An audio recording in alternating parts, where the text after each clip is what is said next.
U.S. Ukraine. U.S. Ukraine. Those of you in the Americas, good afternoon. To those in Europe, especially in Ukraine, which of course is part of Europe. And for anyone in Asia Pacific, thanks for staying up. My name is Edward Chow, and I am on the board of the U.S. Ukraine Foundation. It is my honor to moderate this discussion on independent media in Ukraine with two distinguished speakers. Brian Bonner claims to have started his journalism career 45 years ago, which can only mean that he counts being a newspaper boy when he was 10. Brian has lived in Ukraine on and off since 1999. Is that right, Brian? Since 1996. Yep. Sorry, say that again. Actually, since on and off since 1996. Okay. And he is a committed resident of the country. For 14 years, Brian was chief editor of the Kiev Post until he was suddenly fired in November. I am not going to ask Brian why he was fired by the owner, but you, the audience, are welcome to when we start the Q&A session about halfway through our hour. Melinda Haring is Deputy Director of the Eurasia Center of the Atlantic Council. She was also the first editor of the Council's Ukraine Alert, which has served as a hub for Ukraine policy discussions in Washington. Unlike me, who is a mere consumer of news on Ukraine, Melinda is a practitioner, an astute observer and commentator. It's a great pleasure to have Melinda join us in questioning Brian and also contributing her own comments. Melinda also returned recently from Ukraine, so she can update us on the current situation. When I first visited Ukraine in 2001, after having traveled to other parts of the former Soviet Union in the previous decade, the first impression that struck me was the country's diversity. In spite of well-known problems of the Soviet legacy, dysfunctional government, endemic corruption, economic underdevelopment, there was competitive if corrupt politics, freedom of expression, and a developing civil society which has only grown by leaps and bounds since the Orange Revolution and Euromaidan. I always thought that vibrant and open society is the strength for Ukraine in building a civic culture that underpins democratic government and free market economy. One could argue that this also extended to the media space, where I was told that television, which was then the main way most people got the news, is controlled by oligarchs. Well, at least it was competitive and not centrally controlled by the government as it is in Russia and some other republics of the former Soviet Union. Was I just naive? Of course, well, you don't have to answer that, but yes, Brian and Linda will. Of course, today, besides print and television, we also have the internet, podcasts, and social media. Brian, tell us about the media space in Ukraine. How do Ukrainians stay informed? How important is oligarch control over television, but maybe more? Is government-funded media part of the answer, or is it a problem? Thanks, Edward. Actually, and I'm going to yield my time actually to Melinda to start. All good questions on topic, but I think Melinda's had some very fresh, I think she just got off the airplane home, and some very fresh information that I think people would like to hear. Melinda. And I can't stop being a journalist. That's why I have to ask Melinda how her meetings went. We invited you to talk and you asked questions instead. Gee whiz. But I got old news. This is the problem when you invite reporters to be experts. It just doesn't work. We know how to turn questions around. We're sneaky like that. Are you sure, Brian? You don't want to say anything? No, now? I mean, I'm ready to dive into media, any aspect, including keep posted. But I mean, you got the freshest information, so you're better than CNN. I'll plunge away. No, come on. Okay, so I got it home from Kiev last night, and the Atlantic Council took a delegation of 5 former ambassadors, 4 former ambassadors to Ukraine, and 1 former ambassador to Russia, and 2 former generals, Breedlove and Hodges. Benjamin Haddad, our Europe director at the Atlantic Council, and me.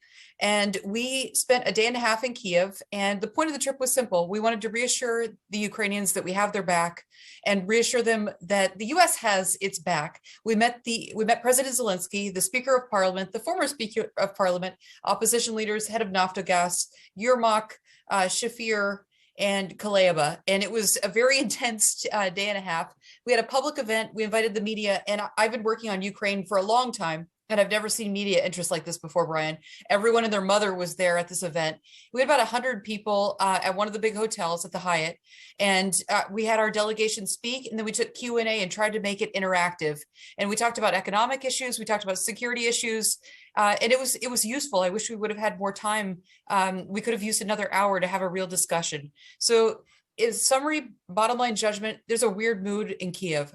There's light traffic. I've never seen the traffic this light before. And there's a sense of unease. I lived in Ukraine in 2007 and 2008, and I go back 3 or 4 times a year. So I don't live there, but I have, and I stay for about a week at a time. So I spend about a month every year in Kiev. And like I said, it's never felt to me like this before. People they either don't want to talk about it, so it's a mix of avoidance or fatalism. And when you talk to folks and say, are you going to ask your mom or your daughters or your grandma to evacuate out east? A lot of people I talked to said, no, there's no runs on food. There's no runs on salt. That's apparently the hot item that goes quickly in the grocery store. But I was told that there are very few bullets. So plenty of salt and no bullets. The other bottom line takeaway that I come away with those, I do think Putin's going to go in, and I wrote a long essay about those reasons. I'm happy to recapitulate the argument, but the bigger point is this: Kiev isn't prepared. They're massively unprepared. They don't disagree with the U.S. intelligence assessment. They're not going to disagree about the numbers. They say yes, Ukraine is surrounded by 3 sides. They don't disagree about the numbers. It's nothing like that. They disagree about what it means. So Zelensky is very, very focused on the economy, and he's pissed off that this crisis has really hurt the economy. They're propping up the Rivna like crazy to keep things stable. He's angry that the U.S. and the Brits evacuated the embassy too early in his view, and that they're causing a sense of panic. So again, President Zelensky is someone, the way I understand him and understand his behavior for the last 2 years is everything is domestic. He's always calculating, what does this mean internally in Ukraine? That doesn't mean he's not a statesman, and he does understand the risk. But he seems to be just very focused right now on the internal picture. My sense is he doesn't think that the Russians are actually going to strike. So I'm really, really worried about the northern border. It doesn't sound like the Ukrainians have done very much to harden that border. And it's a very, very long border. So one of the messages was, boys and girls, it's time. So 2 of our messages were, you guys need to stop fighting. You guys need to grow up and start working together. And let's see some political unity. That was message number 1. And then another message is it's time to get your act together and start preparing.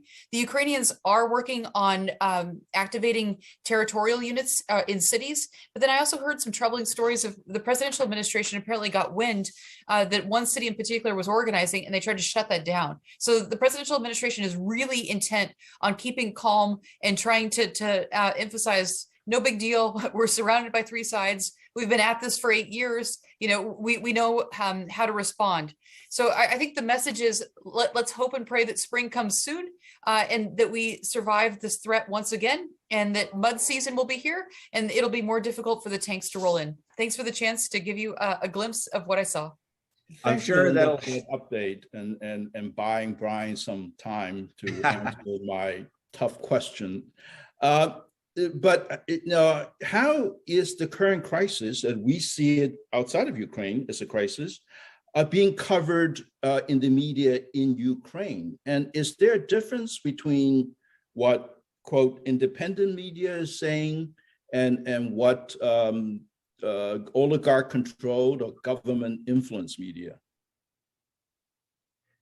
Well, let me ask. Let's go back to your topic. I mean, well, Melinda's great summary there, and I'm sure that'll play in future Atlantic Council webinars, and I'm really very interested to hear that. But one of the great things, if the only great thing about the crisis, is there's so many Western reporters now in Ukraine. It is making people understand the situation better.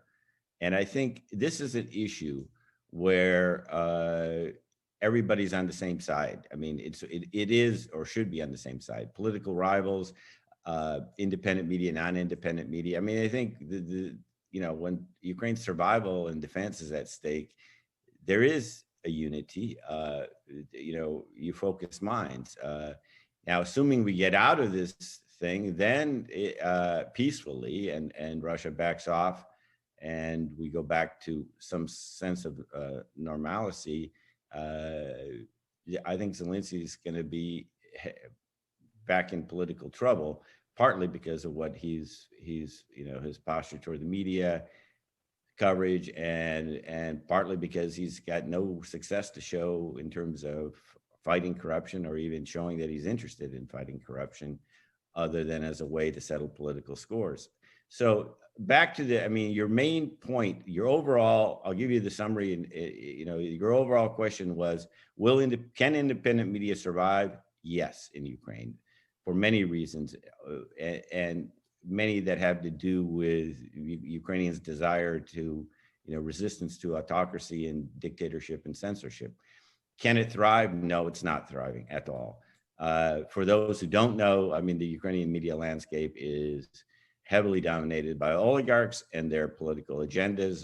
There's many, but several, but smaller independent media outlets. There are, several choices in English language, but they're all financially precarious right now.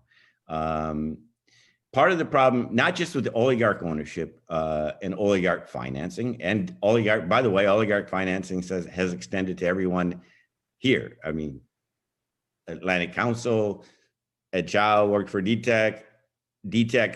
When I was editor. We've got to correct that, but go ahead. All right, correct that. Advisory board, I believe. But the Kiev Post got 3 to 5% of its advertising from DTEC, and and a share of other advertising from other oligarchs. But we were independent for as long as until we weren't. For as long as we could be, and that was a pretty good run, 26 years and 14 years with me. But the problem is not just oligarchs. The problem is that there are very few media owners, even non-oligarchic media owners, whose business is media, and I think that matters. It matters in terms of trying to get commercially successful, commercially independent, professional media. And we just don't have it. We don't have it. Adnan Kivan, who owns the Kiev Post, this is not his main business. Thomas Fiala, who owns Ukrainsky Pravda and Novoye Vremya, that's not his main business. So there's a dearth of that, and Ukraine is suffering from that. Now, commercial media, viable media, New York Times style, Wall Street Journal, Financial Times, finance your own way, pay your own way, be completely independent, have an array of advertisers and subscribers so that you're not dependent on any owner or any one single advertiser. That's a long ways off, and that goes straight back to Ukraine's business climate, investment climate, and the size of its economy, which is very, very small. That's an interesting distinction you made, that owners who treat media as a business line, as opposed to owners whose only interest is to advance their political and economic interests, having nothing to do with media. we could say that, Washington Post is owned by an oligarch, right? Or the Wall Street Journal, or maybe even the New York Times, owned by or controlled by one family. But they also get revenue from, advertising, subscriptions. The Kiev Post, under your auspices, Brian, had a paywall, which was, I kept telling you, too cheap. $45 a year, if I remember my credit card bills properly. But you only got 3,000 subscribers or something like that for a mere $45. Brian, I can't help but notice that since you left, the number of English language media outlets have increased. We now have the Kiev Independent, staffed by many of your former proteges, whose name Independent speaks for itself. We now have NV English, which calls itself the new voice of Ukraine. That's pretty cute. And the relaunched Kiev Post, which still casts itself as Ukraine's global voice. Will they all survive economically?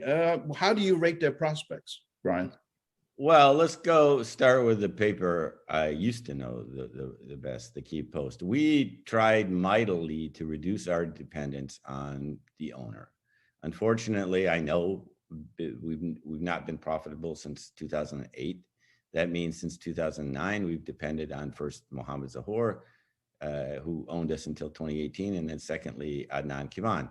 But we did pretty well, and we were having a good year until we all got fired, in the sense that we were getting the paywall subscription was low because we were trying to get people used to the idea of paying for news. And if you make it high, they're just not going to do it. And so that provided revenue. We had digital revenue, we had print revenue. And we, thanks to Adnan Kivan, we had a state-of-the-art TV production studio. So we were doing events as a revenue source. So our budget was very simple. It was $100,000 a month. We generated 50,000. Adnan Kivan supplied the other 50,000 at the time I left. Now they've destroyed it as a business model. They dropped the paywall. Their readership has gone down. There's no discernible source of revenue. They don't have a print product yet. They say they're going to bring it back. I haven't seen events. So they're 100% dependent on the owner, and that's not a good way to fly. But we did our best. Yes, there are now more, but I view it as the destruction of the Kiev Post created this splinter of voices. The Kiev Independent, the bulk of the team started the Kiev Independent, but because their principles are not to depend on a single owner, and that shows you the commercial realities very quickly. I mean, they are scrambling for donations, and you can donate, Ed, as much as you want there. You can, I actually wish they would make their donations more accessible to those of us in North America. But yeah, they and I think they are going to. I think they're on the right. I understand that I'm not involved, but I do support them. I may have gone a different way. Rinat Akhmetov was, who doesn't have a history of owning independent media, put $5 million on the table to either buy the Kiev Post from Adnan Kivan, who refused, or to give it to the Kiev Independent to carry on as the legacy of the old Kiev Post. But they refused. I understand that. Had it been me, I might have tried to work out a way where I said, thanks for the money, but then goodbye. Because thank you very much for the money, but we'll take it from here. Please don't, interfere. But I think that's the utopian, naive version. Now, NV, it's great, but it's a small scale operation, and they're not doing new independent reporting. They are bringing into the English language some of the best content from NV, Ukrainian and Russian language, one of the leading and most reputable sources of news in Ukraine. So that's a plus. But in reality, it's sad because all three have huge challenges, and I mean, I would like to see them survive, but I think there's a huge dependency on financially for all of them, and because I just don't see it becoming economically viable. Now, I don't want to get into semantics about editorial independence because everybody, even Kolomoisky's station editors, might tell you they're independent. But from the old Kiev Post, what I don't think and I know I worked with the three top editors there. They're good people, but they're not independent, and they've all. The CEO and I just know from what happened that they're going to focus less on. You're not going to see investigations, and you're not going to see in-depth, hard-hitting stories about corruption, which I believe is the main problem after Russia holding Ukraine back. So I'd like to be surprised. I'd like to see it work out differently. But all these issues have been subsumed while this Russian crisis goes on. Melinda, I'm going to get to you in a minute, and I'm going to expand the question a little bit and let you respond. But Brian, I noticed that NV has a lot more advertising than you all did at the old Kiev Post. Is that a model that could work in Ukraine? I hope it will have to work, but it's a challenging model. They do have more because they're in the native languages, so they have a bigger audience. They don't have an international audience. I mean, that was the reason for English language in Kiev.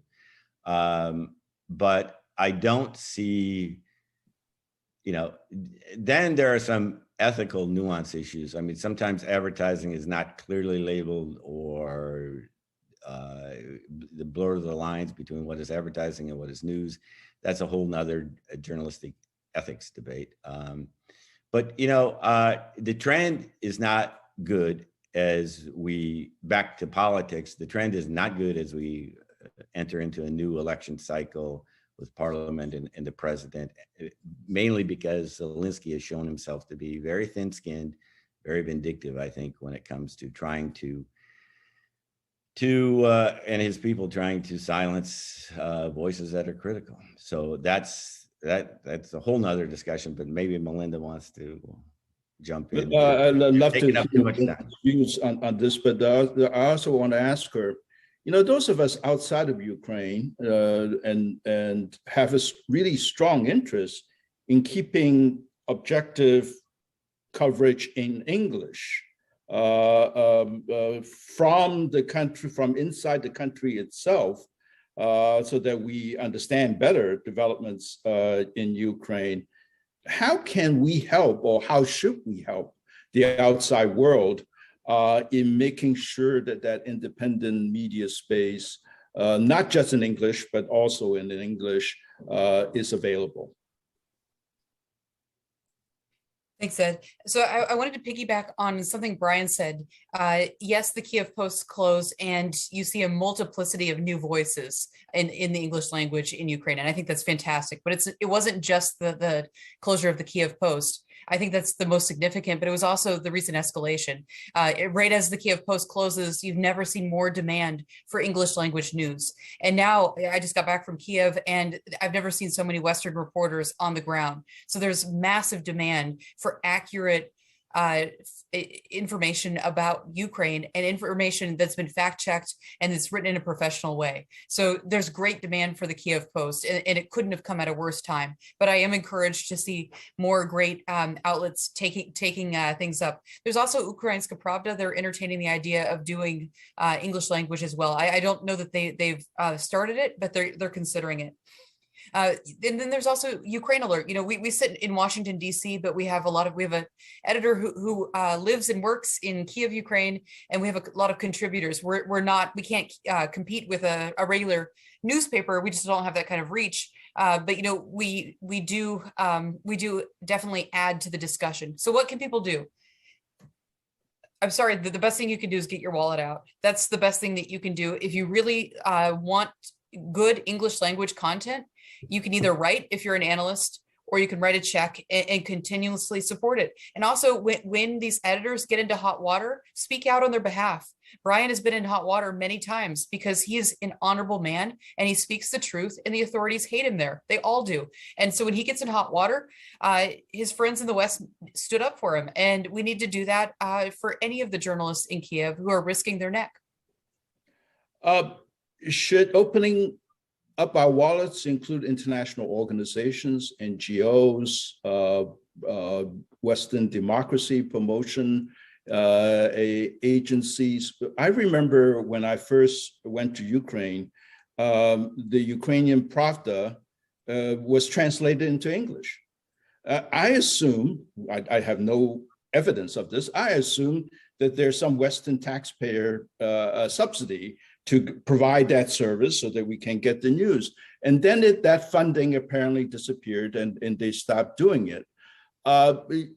Isn't this part of the civil society building that we talk so much about in Ukraine and elsewhere? And is there a way for the outside organizations to contribute without tainting the independence of Ukrainian outlets? Melinda?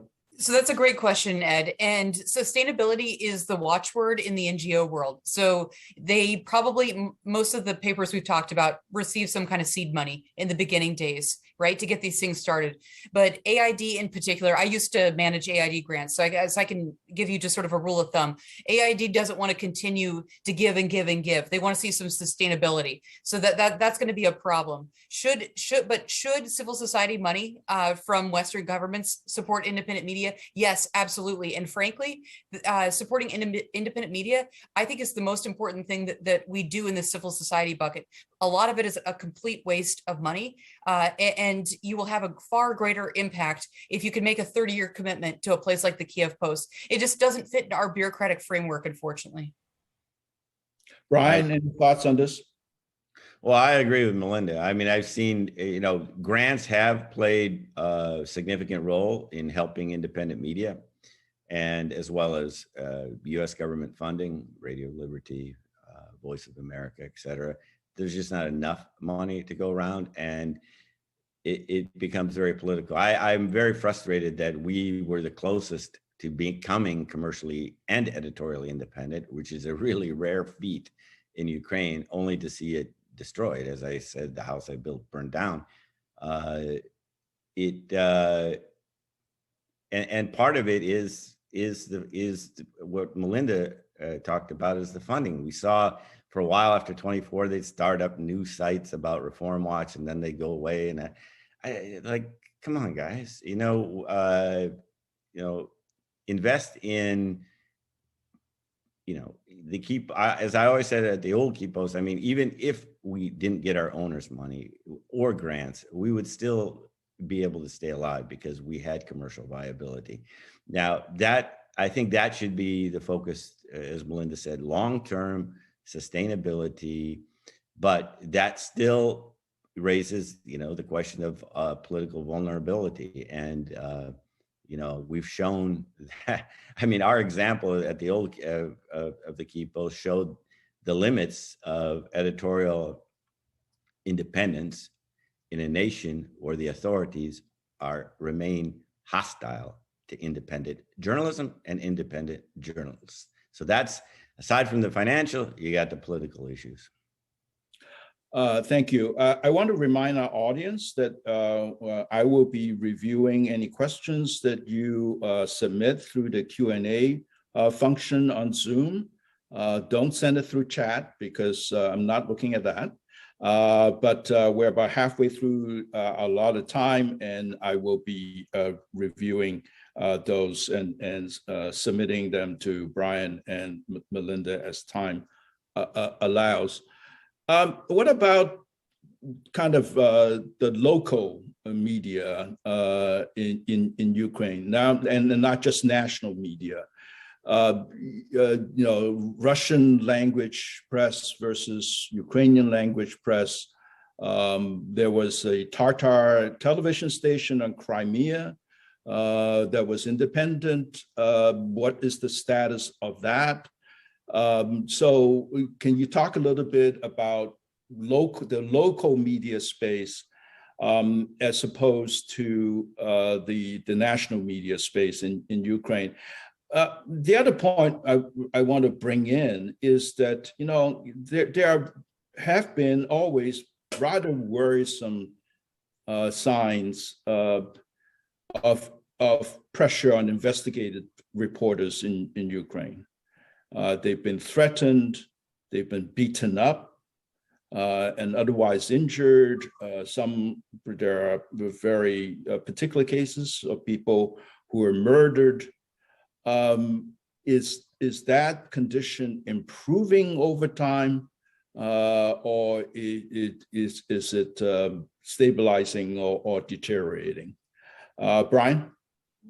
Well, Tatar station, I don't know much about. I mean, I know there's an effort in the Ukrainian government to have, Dome TV, which is reach the Donbass Russian language to get the message out. The problem with a lot of state-owned media is that it tends to and is accused of only wanting to promote positive narratives about the government, and that quickly, morphs into propaganda.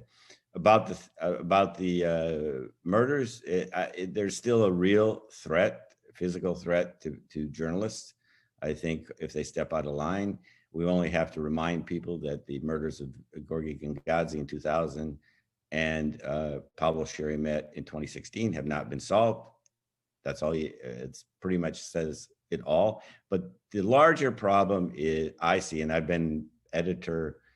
I was editor in chief under all three Kiev Post owners, and since President Kuchma, is that the ticket to Bankova is the ticket to unimaginable wealth and impunity. You're able to, and I see no difference today, you're able to control powerful organs, powerful law enforcement agencies, have big sway over sectors of the economy. And journalists, I don't think, as good as we've tried, I don't think we've even come close to describing the extent of corruption and impunity in Ukraine. And, I rest with the fact, name a person convicted of corruption. There's a lot of noise now about going after Poroshenko, Akhmedov, other things, but still there's nobody ever of any consequence convicted of corruption. And I go back to the person who's seen as, by some, as running the country, Igor Kolomoisky, who was a patron and helped promote Zelensky's 2019 presidential election. He still doesn't face any bank fraud charges, despite a spectacular, $5.5 billion run on his Privat bank, part of a $20 billion bank fraud, in which there's been no bank fraud prosecutions, trials, convictions. So again, bottom line is that there needs to be even more independent and investigative journalism, but this is not a climate that is conducive to it. The political leaders. I mean, Melinda was right. Going back to, I ran out of the list of, people who wanted to see me fired or the Kiev Post shut down or bought or sued. And I don't, I wish we could have had a longer run, but sometimes I look at it and say, wow, how did we last this long? Melinda?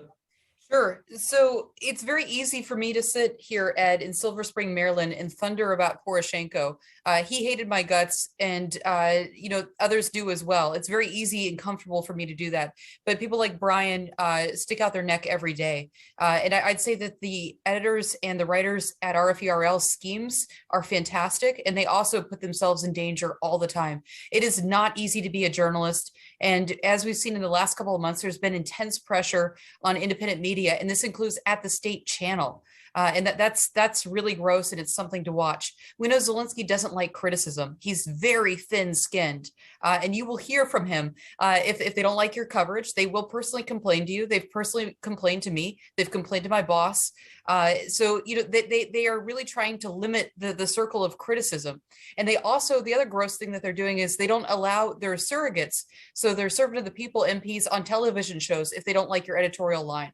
So that's a trend that I'm watching. In terms of local media, so I think Dome TV is a disaster. It is not a success. I don't know anyone who watches it. The content people I talk to say it's not interesting, and normal humans don't watch it.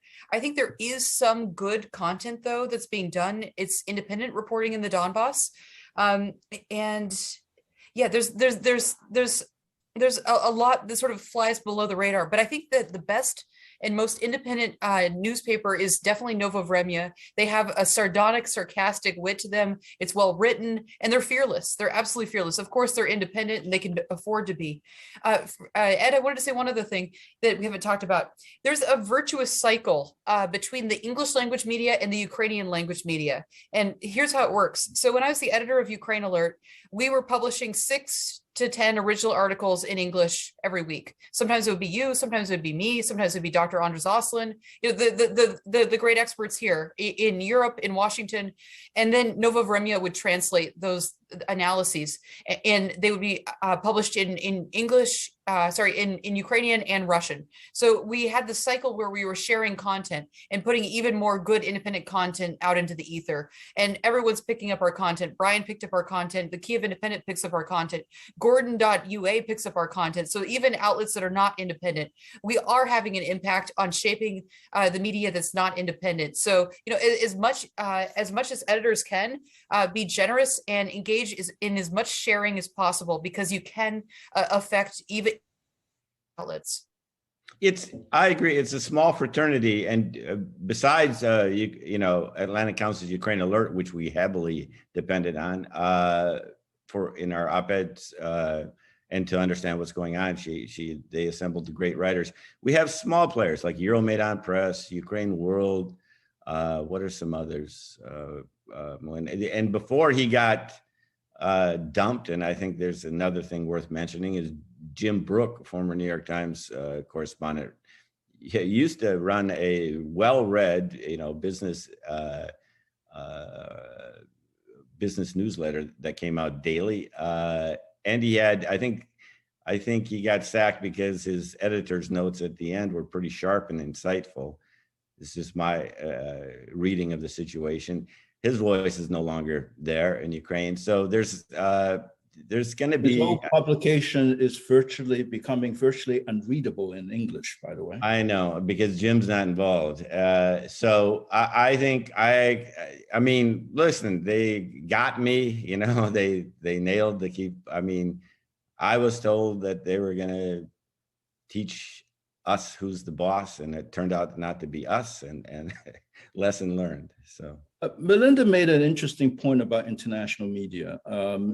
One of the unintended side benefits of the current crisis is that now you have all these foreign correspondents descending on Ukraine, and not just from Moscow, right? I mean, I think one of the problems of the previous coverage in Ukraine and Western media is that they would send reporters from Moscow, and with understandably kind of a Moscow-centric view about matters Ukrainian. I never understood that. Maybe 30 years ago it was easier to travel from Moscow to other parts of the Soviet Union. Today, you could make an argument that you can more easily cover the former Soviet space from Istanbul than you can from Moscow. So there's no reason to have Ukrainian coverage from a reporter from Moscow anymore. We've had, kind of quite coincidentally, I think it was last week, with the Wall Street Journal and the Washington Post both having correspondents in Kharkiv at the same time, filing stories from Kharkiv. So is there a role that foreign media plays? Do Ukrainians read it? Did they learn more about what's going on, or assessments from the outside world from reading that media? So much is available on the internet nowadays. So there's a diversity of sources that people can turn to.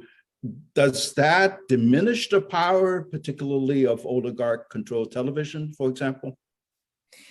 What's been interesting to me, Ed, is to watch all these first-rate, first-class reporters descend on Kiev and discover the Kiev that you, Brian, and I have been working in. NPR recently discovered Veterano Pizza. Hello, people, where have you been? Veterano Pizza is not something new. I mean, God bless NPR. I'm glad they're there. But they're discovering Kiev and the Donbass for the first time. So the way that I view this as someone who is deeply in the weeds, I help them. I tell them, hey, these are the 5 narratives that you should chase. These are the contexts. Go, use my name, run. But the Wall Street Journal has some of its best reporters in Kiev right now. They have more than one. I met with them. Some of the best New York Times reporters are in Kiev. Anyone who's anyone, the NPR has some of its best reporters there as well. I think this is a good thing. I don't think it really affects the local picture very much, or the local coverage. This is about getting the word out to an international audience. I mean, to boil it down, if we screw up, if the West screws up in Ukraine and Putin wins, we may have another world war on our hands. That's why this is such a hot story. And that's why there's so much media interest, Ed.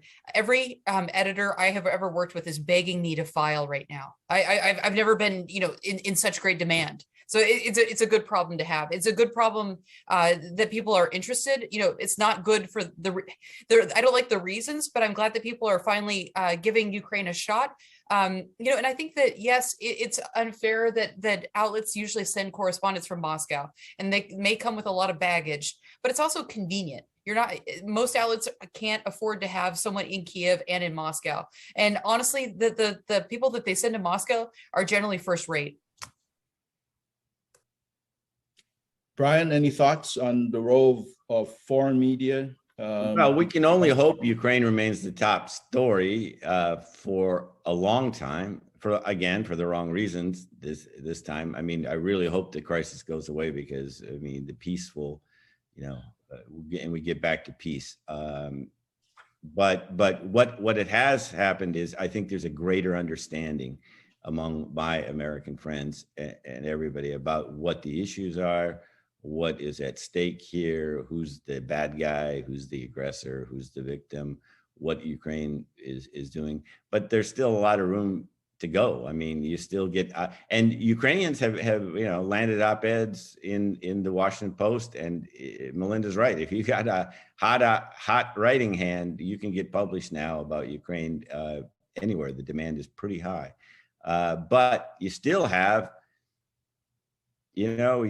people in the media, Tucker Carlson's and others, siding with the Russian narrative, saying, why does this matter? And people naively saying, well, let's just say, what's wrong with just saying we'll never let Ukraine into NATO? Kind of missing the big point, and the fact that Russia, there's no deal to be had with Russia. They Budapest Memorandum, 1994, they can confirmed that in 1997 friendship agreement. There's no settlement with them, because they'll just break whatever they want. Because obviously the big thing that I hope Americans in the world take away is Russia is the aggressor and does not believe Ukraine is an independent nation. And if we live in this lawless world, none of us are safe. We have a number of audience questions, which understandably relates to current events rather than the topic of independent media. But since we'd like to please our audience, so we have over 100 people registered for this webinar, which from all over the world. I'd like to pose some of the questions to both Brian and Melinda. One question, one that's often asked, is if Putin were to make a big move on Ukraine, however one defines that, as I think Melinda just said that he's likely to, Will Ukrainians fight? Yes. Yes, look at the polling from KISS. There's a new poll from, I believe it's December, and it says that 51% of Ukrainians will fight. And that 51% includes fighting, with weapons, and then also acts of civil resistance. I personally think that number is low, and I'd be curious if Brian agrees with me. I think it'll be a lot higher if it comes to that. They're not going to surrender their country. I mean, like you say, Ed, I've been coming and going since 1996. I mean, Ukrainian national identity is very strong. I also saw a poll that said that something like on the order of 2-1, Ukrainians don't have confidence in Zelensky as a government defending the country. So you got this split between kind of the authorities and civil society, or society as a whole, which seem quite strong. Are those numbers accurate, you think? That Ukrainians as a people will stand up in spite of the dysfunction that may be in their government? Yes. If you look at the public opinion polling, the one institution that's trusted more than any other is the Army. And they've done a heck of a job since 2014 rebuilding trust with people. And I think there's a difference between supporting the Army and supporting the government. And Ukrainians are very clear, even if they don't like Zelensky, for various reasons, that this is about defending Ukrainians' right to exist, right? This isn't about defending Zelensky's legacy. It has nothing to do with that at all. Brian? Oh, yes. People are fighting for their country. They're not fighting for their political leaders. That really struck home in those two articles about coming from Kharkiv, that from both the Post and the Wall Street Journal, that Kharkiv being predominantly Russian-speaking. You would have thought that in 2014 or before that, they may be more sympathetic towards a Russian incursion, but they have seen what happened in Donbass since 2014, and they don't want that to happen to their home, to their town, and surrounding areas. That's for sure. This thing about that Melinda talked about, which has been emphasized elsewhere as well, that this is a time for unity. At the same time, you have the current president going after the former president. You have the current president seemingly going after the richest man in the country. And you have other signs, and there may be good cause, searching the home of the former head of Naftahas this week. But it strikes a lot of people as being rather selective justice or selective prosecution, as opposed to, why is Kolomoisky charged in U.S. courts, but not in Ukrainian courts. Does Bankova really think that we believe that and that they can get away with all of this? Well, I'd like to see the evidence, but there's no history of anything going to trial in Ukraine, and it does look like it's targeted to get rid of political opponents. And this brings us back to media and the prosecutor general, Irina Vindictova, who instigated our demise at the Kiev Post with the blessing of, as I understand it, Zelensky and Yermak. Forget about, if you don't believe me, and they deny it and Kievan denies it. So it's just, they made it, Brian Bonner just talking, but I was there. I know exactly what happened, why it happened, how it happened, who instigated our demise.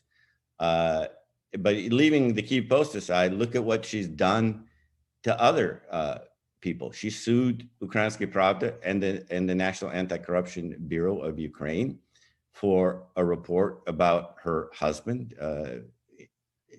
involvement in the state investigative bureau. She lost at the Supreme Court. She won at lower courts. She threatened to sue the Kiev Post over a bad article. She withdrew all that suit. And after Akhmedov's TV station went after Zelensky, she said, we're not going to stand on the sidelines when we face political attacks. And she posted right on Facebook that that she was going to accelerate 200 criminal cases against Rinat Akhmedov, which is, some would be overjoyed, but listen, that's that's pretty much strong evidence that it's all, a lot of it is political. Does that, it begs the question, if his outlets have not criticized, would there be any investigations? What are the merits of the investigation? And that leads me to another point about the media is they've gone beyond, they'll attack journalists if they think that works, and they understand that the financing of journalism is tenuous. But a very troubling trend by the Kiev Post is they go straight after the owners. And unfortunately, Adnan Kivan, who I still believe is a good man, had too many pressure points. He's one of the richest people, one of the biggest construction people, one of the biggest. He had too many. His industry was totally dependent on government permits and government land. And I just think he was vulnerable. I mean, and I think that you're going to see that play out with the other oligarchs. Either there's going to be, as the presidential election goes on, and the election campaigns go on, there's going to be pressure on the oligarchs to either be for Zelensky or be an enemy of Zelensky. So I think that, I don't know how you get around that, but as someone told me, the safest owner of independent media in Ukraine is somebody who lives on the moon, has tons of money, doesn't interfere, doesn't have any investments in Ukraine, doesn't have any friends or family in Ukraine. I don't think, that person doesn't exist. So that's what's really happening. If they can't silence the journalists, they silence the owners. And we see that playing out. Now, Akhmedov is not somebody, he can defend himself. And so I'm, almost sure based on history that there's going to be some kind of accommodation, or they will kick the can down the road. But the thing to watch for is what kind of coverage comes on these oligarch TV stations as the election cycle approaches. But Brian, you forgot something. Nadia's asking a slightly different question, I think. She wants to know, given everything that's happening now, so there's been an obvious backsliding on domestic reforms in the last year. Will Zelensky and his team get away with it? And the answer is yes. Everyone's so focused and fixated on the war right now, Nadia, that no one is criticizing. And Western experts and Western diplomats are very, very anxious about criticizing because they don't want to undermine the war effort. So in the immediate picture, I think that a lot of people are softballing, and it's not good for Ukraine. I agree. Doubly yes. That's the case. They're getting away with a lot now because understandably the priority is to save the nation. And so, but after this crisis ends successfully for Ukraine, they will go back to this. And I have to say, I'm an American. I'm very disappointed in the U.S. mission. Right now, because I think we're showing, what happens when you don't have a sitting ambassador for coming up on 3 years now. It just not as effective as it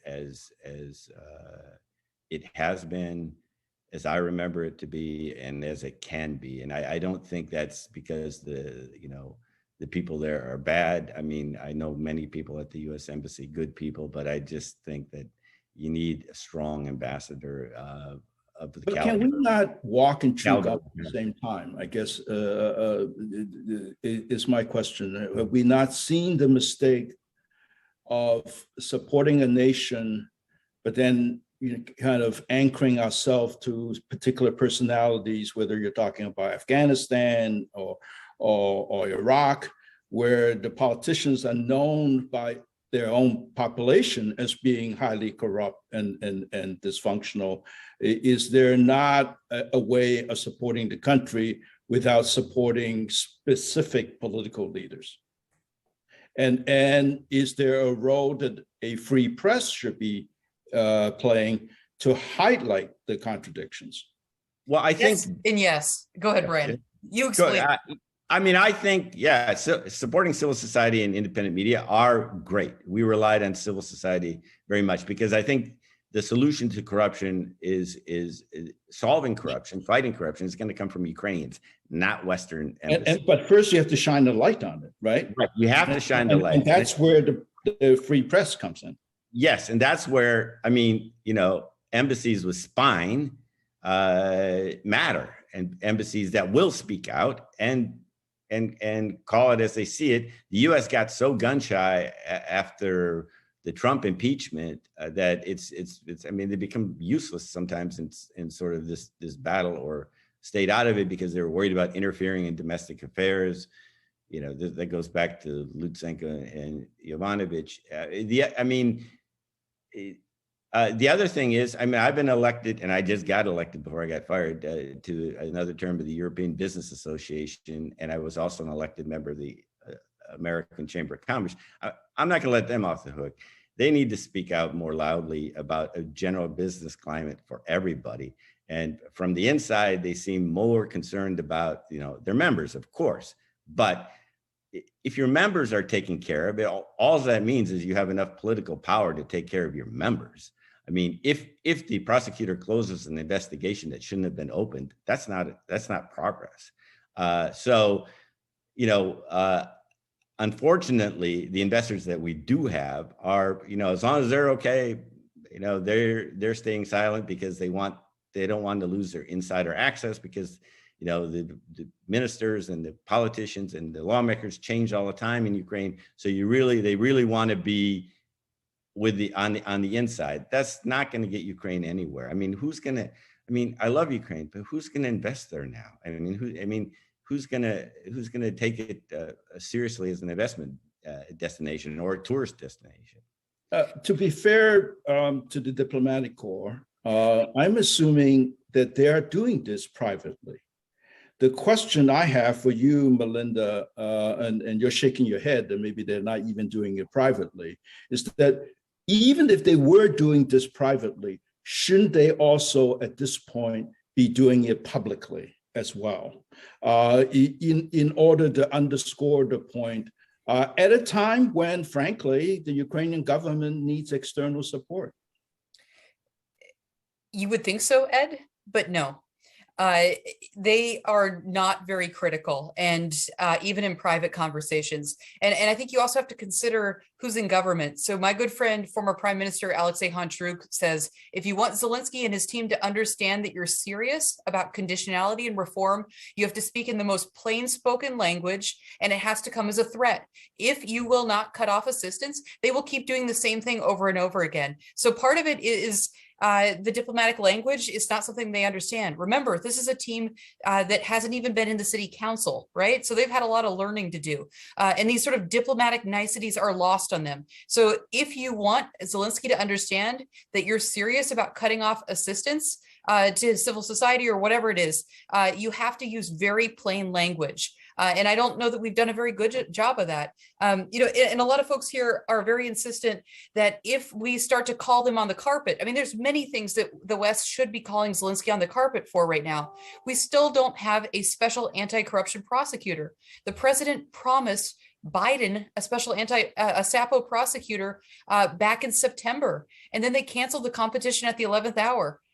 We need to be more vocal about that. We should be bringing that up and be serious about the anti-corruption agenda. But the argument is this, Ed, If we criticize too much, then it's going to make it harder to send military support to Ukraine. But I'm going to quote Ambassador Pfeiffer here. If we do nothing, if we don't change our approach to Ukraine, Ukraine is going to look the same way it does now in 10 to 20 years. And that's the depressing reality. FDI is already at zero, even before the massive Russian escalation. So, I think the West needs to have a serious conversation about how to encourage reform in Ukraine if we are truly friends of Ukraine. I agree with everything. And I will add that from former Vice President Joe Biden, when he was in Kiev, corruption weakens Ukraine and makes it more vulnerable to Russian aggression. This is one of the many reasons, besides the fact that Ukrainians are being robbed blind. But the only way, and I don't mean to pick on this particular set of Ukrainian authorities because it had happened previously also.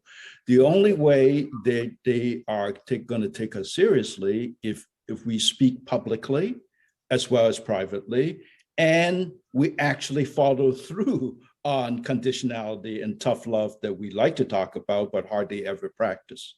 And isn't there a role for the press or using the press to communicate that, not just to the political leaders who are in power currently, but to the voters who ultimately put them in power?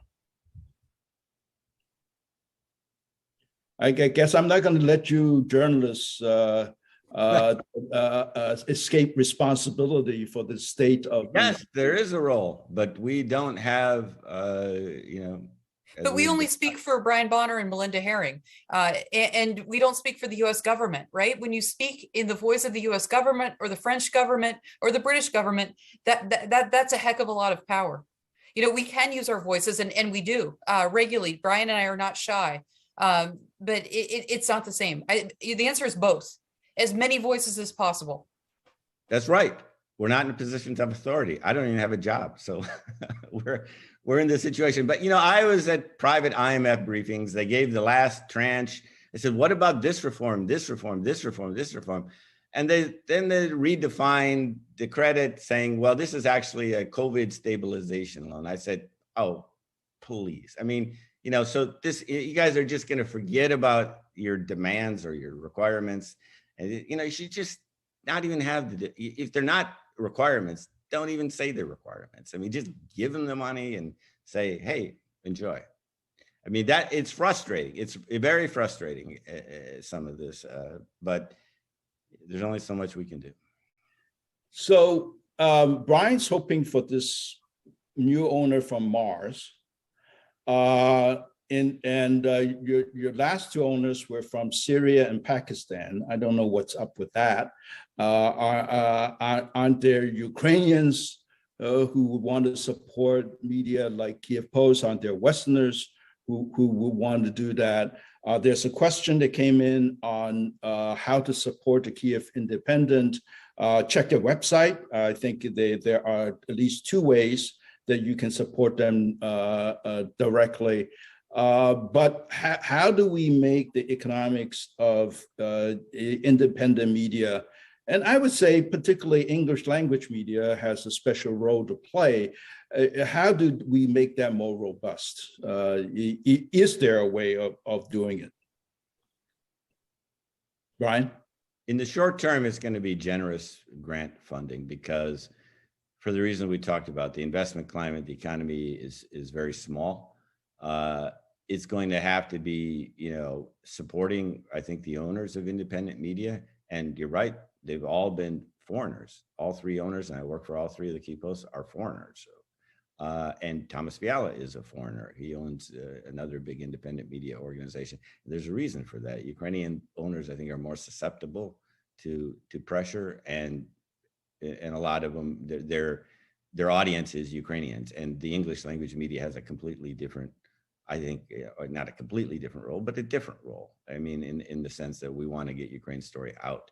So that's all I can think of. And what Melinda said, I would repeat, is that I think we have to craft aid programs that will lead to sustainability, and that means modern media practices. It would be really nice if we got any media owner whose business is media. We don't have that. Right, Brian, it's worth having this conversation too. So if I were giving advice to donor communities, I would say do not waste your money building an independent TV station. The TV in Ukraine is super expensive, and it makes the most sense to put your money in a newspaper and online media because the production costs are much lower and it's much more sustainable. So I think that's one important. TV is king. We know that TV is king, but the production costs in a place like Ukraine are enormous. TV shows are much more sophisticated. You have moving cameras, you have multiple cameras. We just can't compete. So donors, put your money where your mouth is and get behind these independent outlets. Ed, I have to go. I'm so sorry. I'm at a hard stop. Thank you for the opportunity to be here. Brian Bonner, you are the Dean of English Language Journalism in Kiev, and we will never forget you. You have done Ukraine an enormous service. I hope you know that. Thank you, Melinda. See you soon. Thanks, Melinda. We're past our hour anyway. I would just like to give Brian a chance to make some closing remarks before we close. I'm sorry if we didn't get to every question that's been submitted.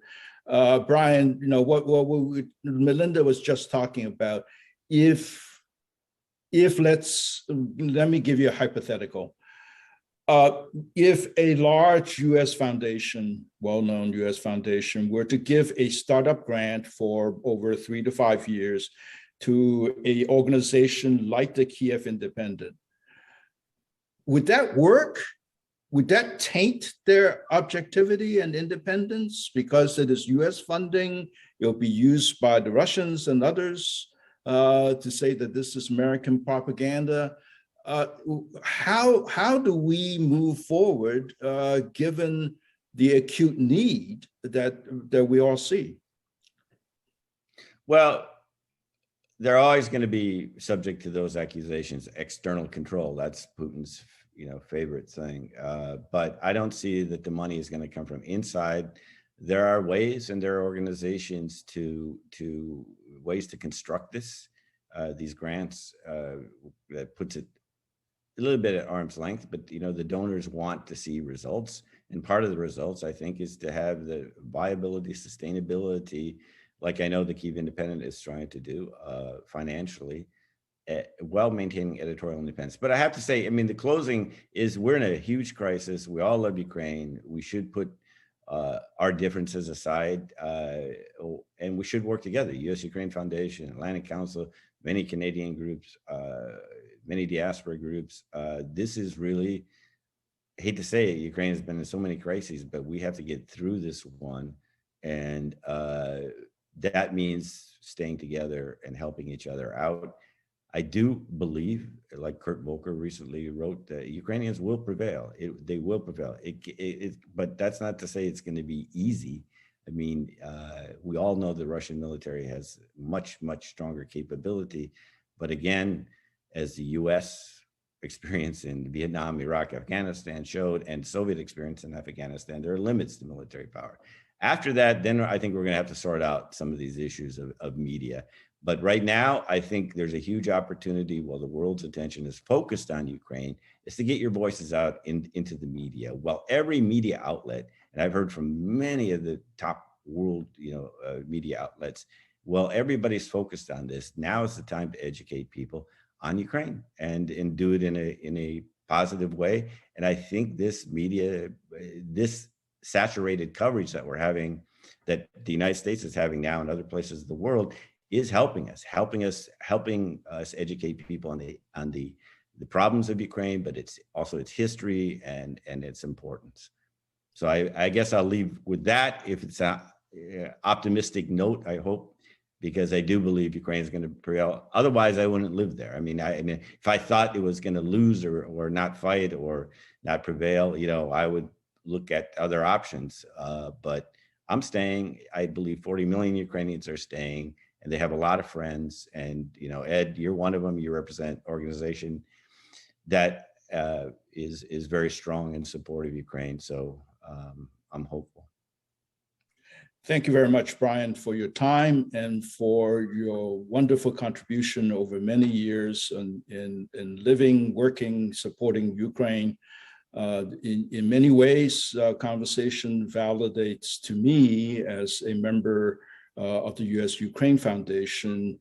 It validates the need to continue to work with Ukrainian society writ large, and not just with the authorities, not only with the authorities. You have to work with the authorities, but not only with the authorities, and that there's much work to be done yet.